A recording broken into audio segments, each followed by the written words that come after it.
Well, good afternoon, everyone. Greetings in the name of our Lord Jesus Christ, galing dito sa Chicago land. Again, it is an honor and a great blessing for me to be part again of this Fundamental Bible Conference. Unfortunately, hindi ako makauwi, kaya ito, kausap ko na naman camera. Kaya pasensya na kayo kung medyo merong mga technical difficulties. So kaya mahirap talaga po kausapin ng camera dahil hindi sumasagot, hindi ngumingiti. Kaya pasensya na po. But anyways, I am grateful to our God for all the community members and everyone under the leadership of Pastor Bob in making this event possible. Also, I would like to take this moment to congratulate Sister Bell and Brother Chris on the arrival of baby Cody into this world, right? At saka sa mahalagang bagay din, I would like to ask everyone to pray for Pastor Jason Malakaw. Let's pray for his quick and full recovery. Yung topic natin ngayon, this time of the year, ng ating conference ay mostly church discipline. So makita natin in a world of increasingly focus on personal autonomy and individualism, it may seem para bang countercultural, even uncomfortable, right? It's hard to discuss discipline within the church, but yet this topic is profoundly biblical and serve as a foundational principle for the health and holiness of Christ's body. So throughout this conference, various aspects of church discipline will be explored. And just for reference, here are some aspects, but not all inclusive, of church discipline. Yung unang-una, may tinatawag na preventive discipline. This includes teaching and preaching, mentorship and discipleship, and setting expectations. Sumunod, yung corrective discipline na tinatawag. This includes private reproof, formal admonition, public reproof, suspension of privileges, and removing an individual from church membership. Tapos naman, sumunod yung tinatawag na restorative discipline. Ito naman, kasama rito yung connecting with people, counseling and support, reconciliation, processes, and reinstatement. Meron din tinatawag na doctrinal discipline. Kasama dito yung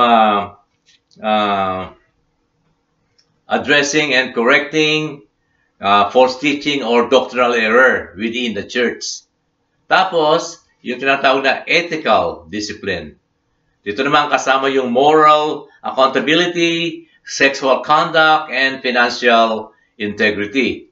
Sumunod, yung tinatawag na communal discipline. Dito naman kasama yung church membership, conflict resolution, and peacemaking initiatives. Tapos, yung parental and familial discipline. Dito naman kasama yung family life and marriage counseling. Yung pinakahuli kong sinip ko sa huli, yung tinatawag na self-discipline. This is where I will focus on. This includes spiritual discipline and personal holiness. Kasi I believe that before the church can effectively carry out preventive, corrective, or restorative discipline, its member must first commit to self-discipline.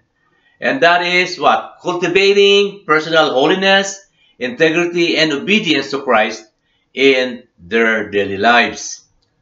Ano pa? Yung central to the principle of self-discipline is what we call the spiritual discipline.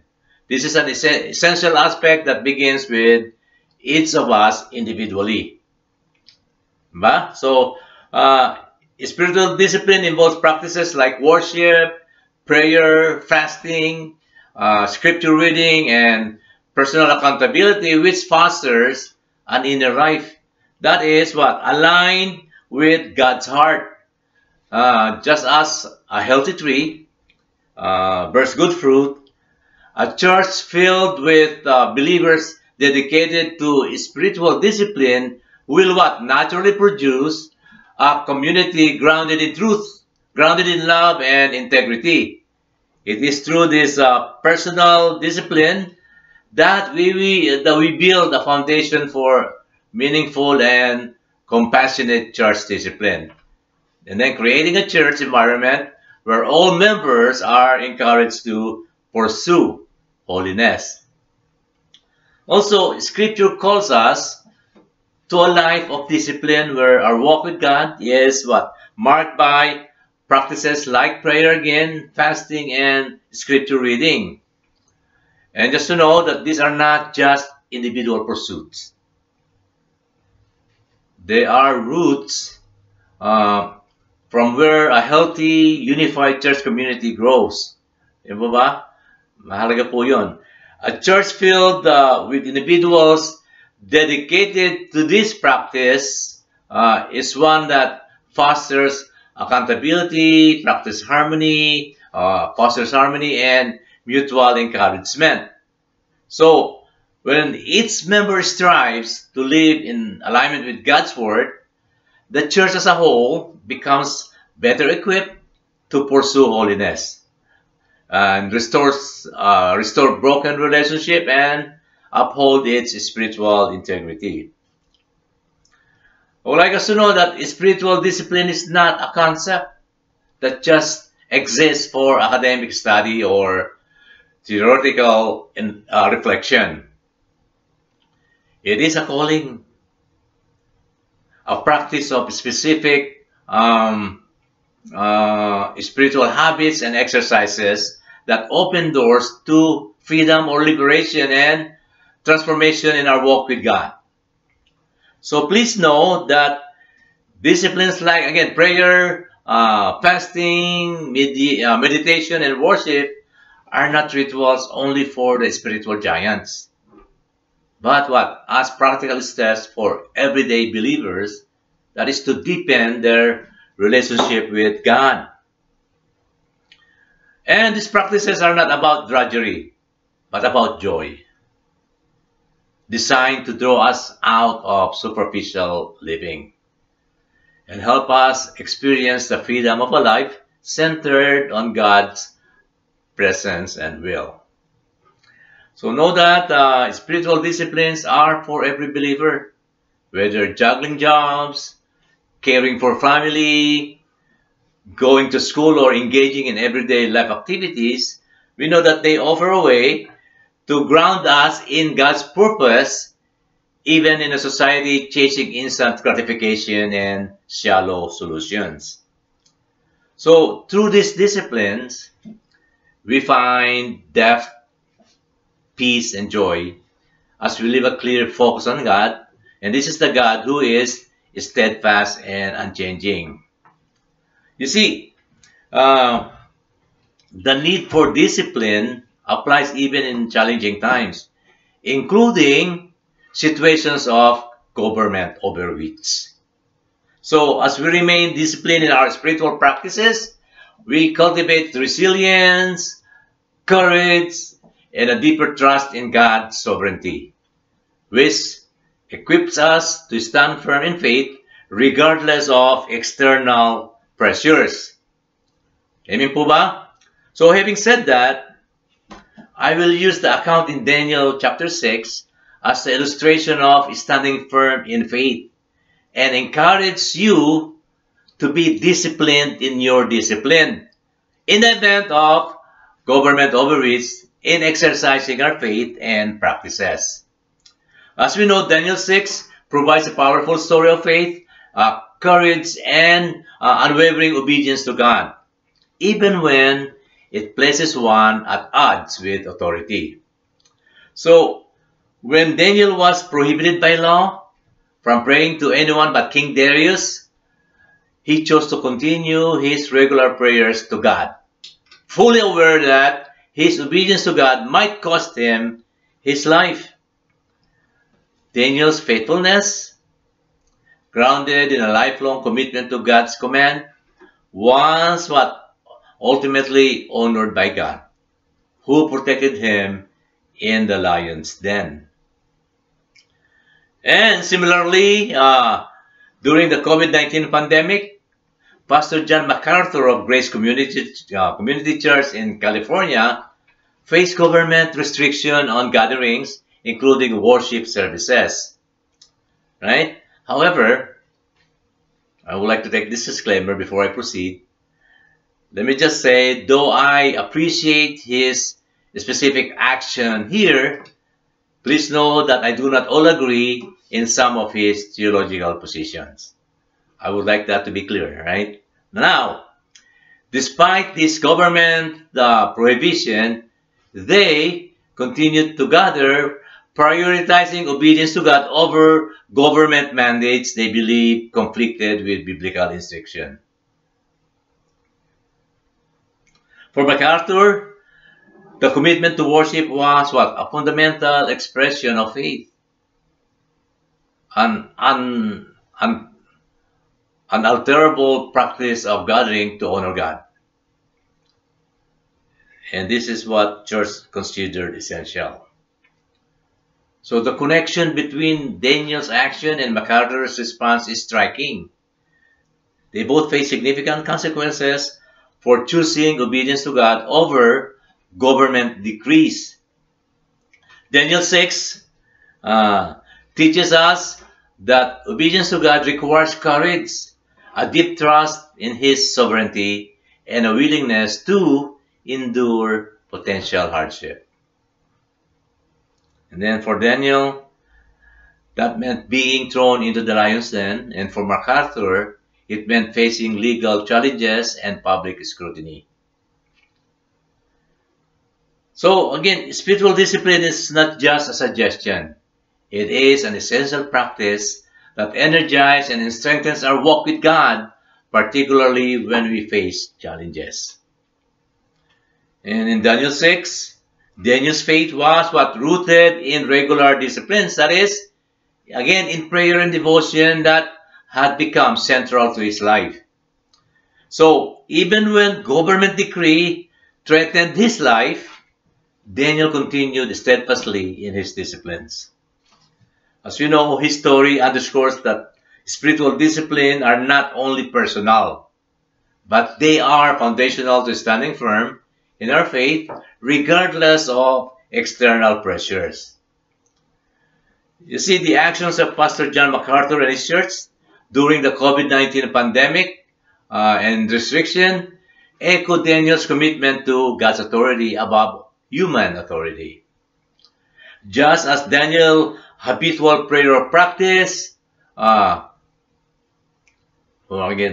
practice of prayer, I should say, sustained him when obedience to God became costly. So too, the MacArthur commitment to worship ground his response to government mandates. Since both spiritual disciplines like prayer and worship were non-negotiables, these are a habit that helped them trust God's sovereignty and act courageously. In our lives, spiritual disciplines such as prayer, again, fasting, meditation, scripture reading, and worship help us grow in faith and keep us anchored in God's truth, especially in challenging times. These disciplines move us away from a life of superficiality, right? All fakeness. No fake news dito. Equipping us to stand with courage and peace when the world demands compromise or complacency. This is particularly relevant when facing situations that challenges our values, right?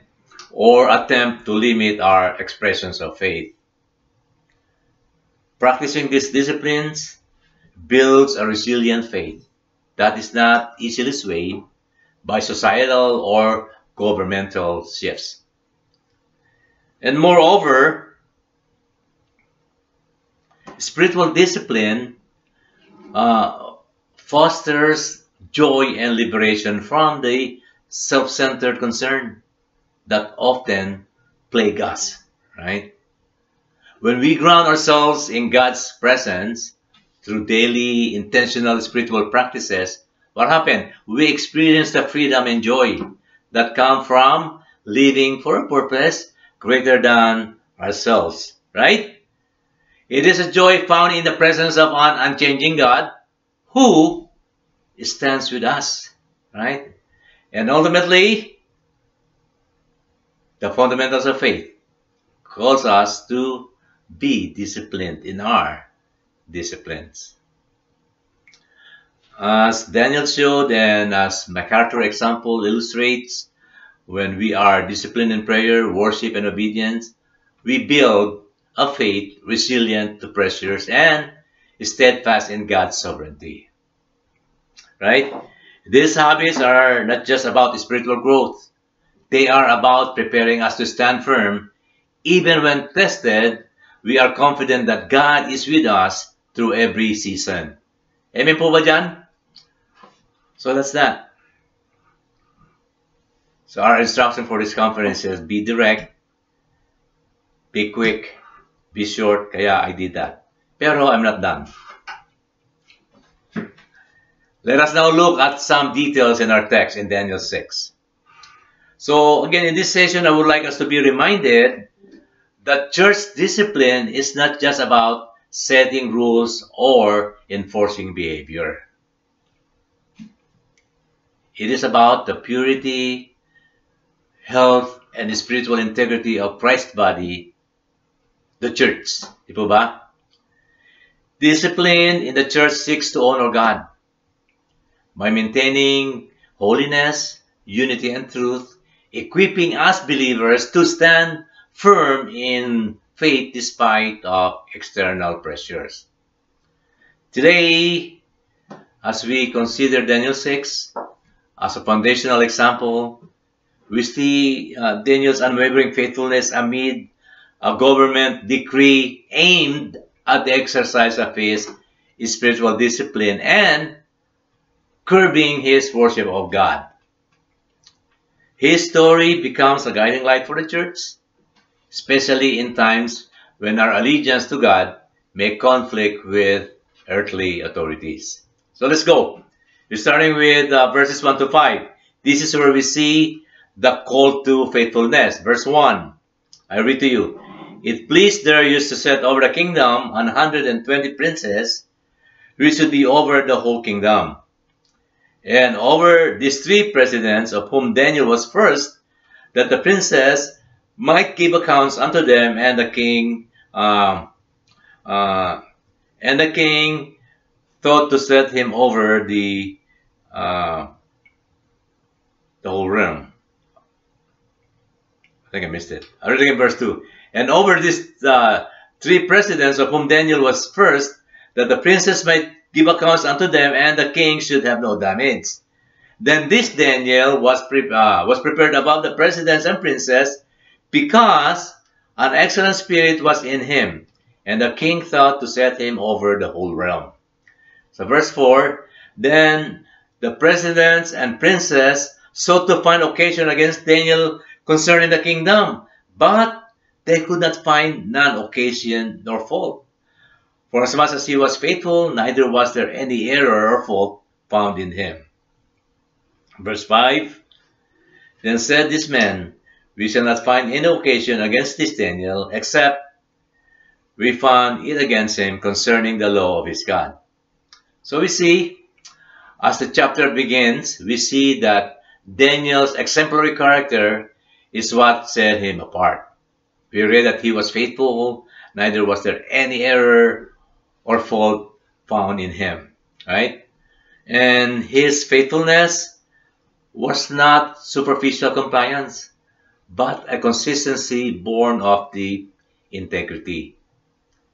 This quality did not only manifest in public, it extended to his private life and worship practices.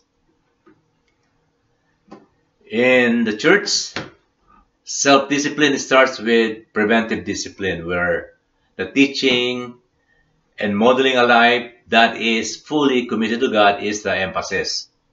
Well, like Daniel, we are called to cultivate lives that reflect integrity and faithfulness. So that's when challenging or challenges arise, our response is naturally aligned with God's will. Discipline in this sense is about what? equipping believers to live out their faith consistently with hearts wholly devoted to God, right? So today, by building lives on the foundation of God's Word, what happened? We nurture hearts that instinctively seek to honor God, even when external pressures threaten to deter us. So that's the first 5 verses. So we go to verses 6 to 10. This is where we see is standing firm in worship. Verse 6. Then these presidents and princes assembled together to the king, and said thus unto him, King Darius, live forever.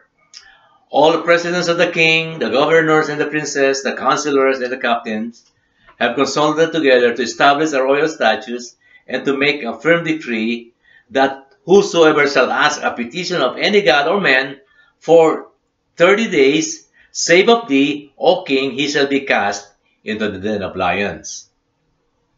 Now, O king, establish a decree and sign the writing that it be not changed according to the law of the Medes and Persians, which altereth not. Wherefore, King Darius signed the writing and the decree. Now when Daniel knew that the writing was signed, he went into his house, and his windows being open in his chamber toward Jerusalem, he kneeled upon his knees 3 times a day, and prayed and gave thanks before his God, as he did aforetime. So, when the decree banning prayer to any god other than the king was signed, Daniel knew the implications. But yet he did not modify his practices or even hide his devotion.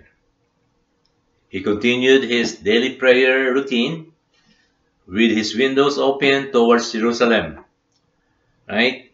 Daniel's action reflect the heart of church discipline, which is not compliance out of fear, but a commitment that springs from biblical wisdom and genuine devotion to God. Amen po ba? So, in church discipline, the focus is not on enforcing rigid conformity, but on fostering hearts that willingly embrace God's commandment as expression of love and obedience. So today, I believe that when believers willingly embrace spiritual disciplines, like prayer, again, worship and Bible study or scripture reading, they cultivate resilience and confidence in God, enabling them to what? Stand firm even in difficult circumstances. So church discipline then becomes a shared pursuit of holiness, inspiring and encouraging each other to remain steadfast in our faith.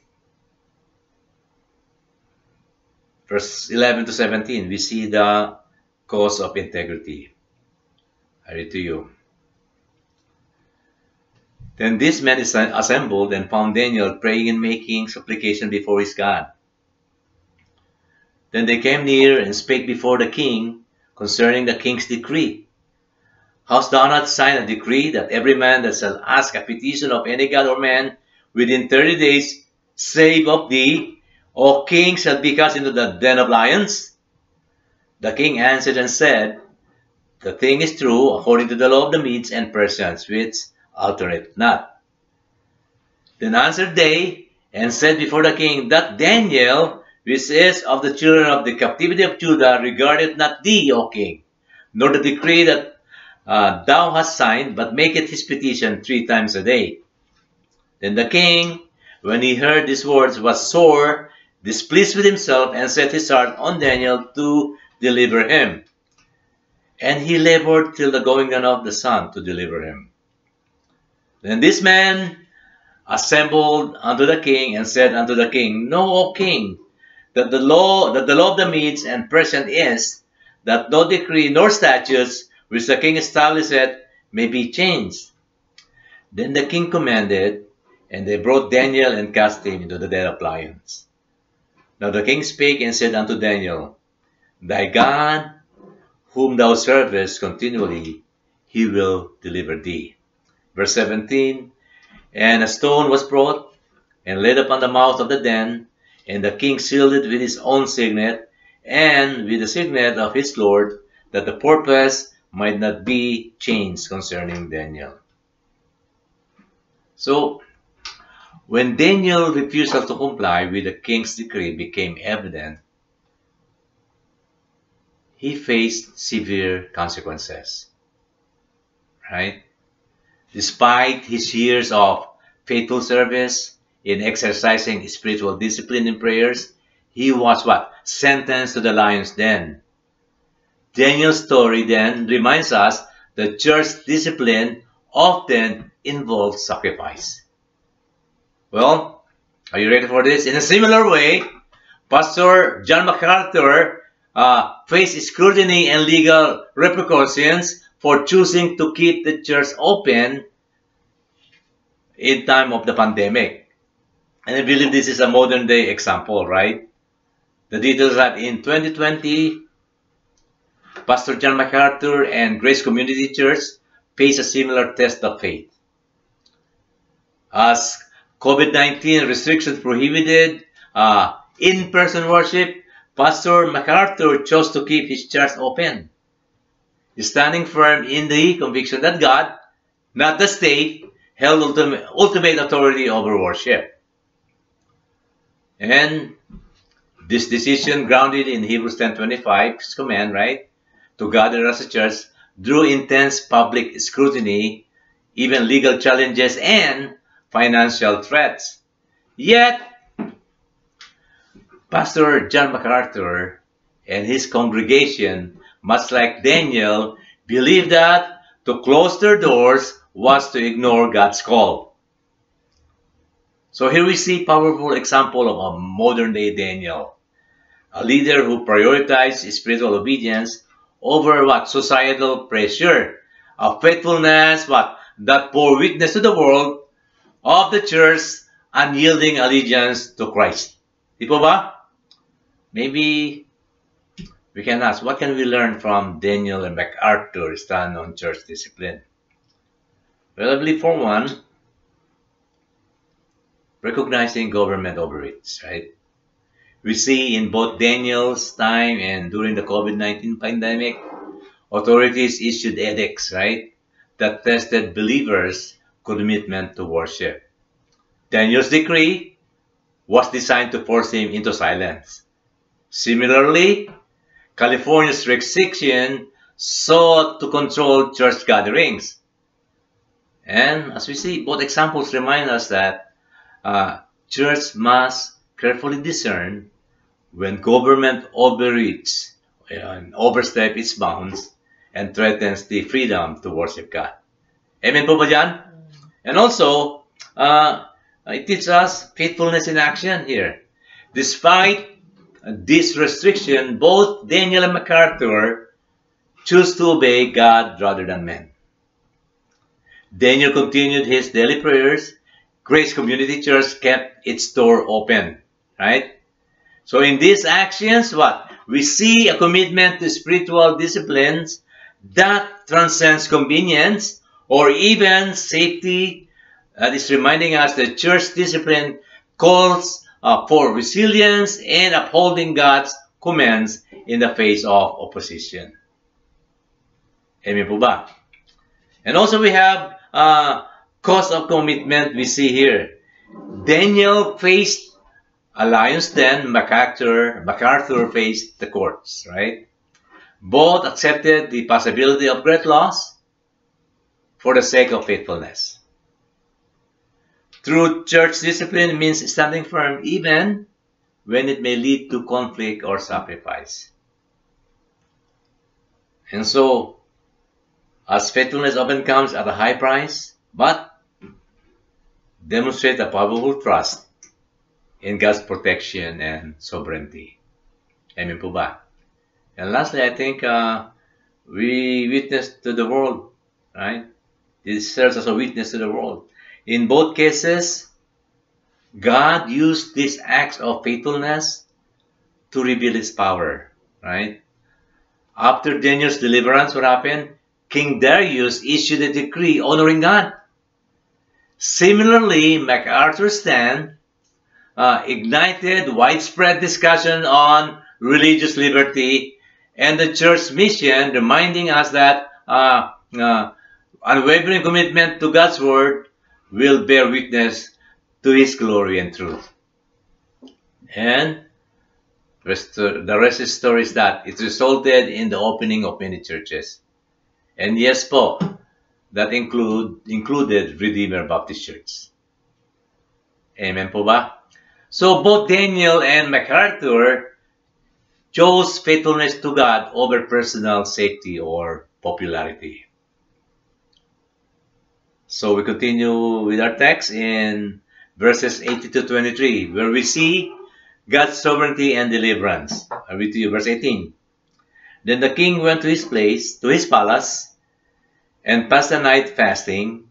Neither were instruments of music brought before him, and his sleep went from him. Then the king arose very early in the morning, and went in haste unto the den of lions. And when he came to the den, he cried with a lamentable voice unto Daniel. And the king spake and said to Daniel, O Daniel, servant of the living God, is thy God, whom thou servest, continually able to deliver thee from the lions? Then said Daniel unto the king, O king, live forever. My God hath sent his angels, and hath shut the lions' mouth, that they have not hurt me. For as much as before him innocency was found in me, and also before thee, O king, have I done no harm. Then was the king exceedingly glad for him, and commanded that they should take Daniel up out of the den. So Daniel was taken up out of the den, and no manner of hurt was found upon him, because he believed in his God. Wow. Here, after a night in the lion's den, Daniel emerged unharmed. God honored his faithfulness by shutting the mouths of the lions, right? And this deliverance served as a powerful reminder of God's sovereignty. And this is a testament to the king and the people of God's supreme authority. In church discipline, we trust in God's sovereignty over all situations. Even when practicing spiritual discipline is difficult and can result in very unpleasant situations, we believe that God can protect and preserve those who walk faithfully with Him. Daniel's deliverance exemplifies that God will uphold those who stand firm in their commitment to Him. And I hope this encourages the church to trust in God's protective power as they uphold His standards. Amen. So, the last section in verses 24 to 27, I read to you. Verse 24. And the king commanded, and they brought those men which had accused Daniel, and they cast them into the den of lions, them, their children, and their wives, and the lions had the mastery of them, and brake all their bones in pieces, or ever they came at the bottom of the den. Then King Darius wrote unto all people, nations, and languages that dwell in all the earth, peace be multiplied unto you. I make a decree that in every dominion of my kingdom men tremble and fear before the God of Daniel, for he is the living God, and steadfast forever, and his kingdom that which shall not be destroyed, and his dominion shall be even unto the end. He delivereth and rescueth, and he worketh signs and wonders in heaven and in earth, who hath delivered Daniel from the power of the lions. So this Daniel prospered in the reign of Darius and in the reign of Cyrus the Persian. So here,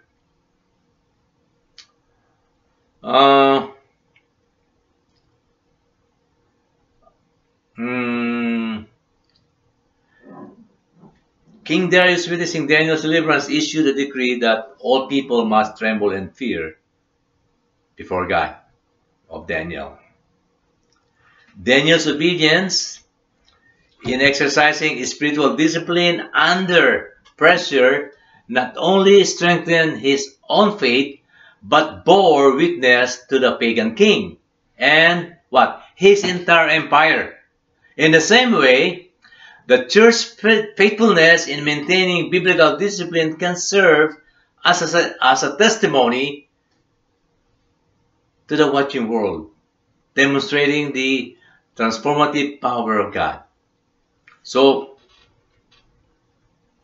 when church discipline is carried out in love and faithfulness, it becomes a powerful testimony of God's holiness, God's justice, and God's mercy.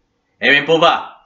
It shows that the church is serious about living out His commitment to Christ, and that it values spiritual integrity over social conformity or convenience. Discipline then, is not just about upholding standards, but about drawing believers into a deeper experience of God's grace and calling others to witness His love and truth. So I believe that when the church upholds God's standards with love and humility, it can profoundly impact the surrounding community. Faithful church discipline encourages believers to pursue holiness and invites unbelievers to consider the life-transforming power of the gospel. I believe, then, I can safely say, spiritual discipline is the heart of church discipline. You see, Daniel's story shows us that church discipline is not merely about maintaining order. It is about inspiring believers to live with unwavering faith, grounded in a commitment to God's authority. Spiritual discipline will have direct impact in church discipline, both preventive and corrective, where it aims to foster a community that is serious about holiness, resilient in faith, and unshakable in their devotion to God's truth. As we consider church discipline, let us remember that its ultimate goal is not punishment but transformation. It calls us to live in alignment with God's will, building a church community that mirrors Daniel's faithfulness. And so by nurturing hearts driven by love and obedience, the church stands as a beacon of God's holiness, pointing others to the eternal hope found in Christ alone. So may we embrace the call to live disciplined lives, in that be disciplined in our disciplines, trusting in God's sovereignty, and inviting the world to witness the beauty of church fully devoted to Him. Let us pray. Heavenly Father, we come before you with grateful hearts. We thank you for having gathered us here to learn and grow in our understanding of church discipline. We thank you, O God, for the wisdom, for the conviction, and for the guidance shared thus far in this conference. Lord, we ask for your grace and strength to live out the principles of love, correction, and restoration in our churches, just as you have shown us through your word. May you empower us with your Holy Spirit to carry forward what we have learned and help us to embrace self-discipline, especially spiritual discipline, so that we might reflect Christ in all we do. May our church be strengthened, our communities impacted, and your name glorified through our obedience. May you help us be disciplined in our disciplines, trusting in your wisdom and grace to guide us. May your love and peace go with us, and may we continue to grow in faithfulness and unity. I ask that you bless the rest of the conference, and I pray all this in Jesus' name. Amen. Yun po, brothers and sisters, and again, thank you for having me, even though in this technology of, what you call that, multimedia, I don't know. But God bless you all, and may I see you, or may we see each other sooner than later. God bless po. Bye-bye.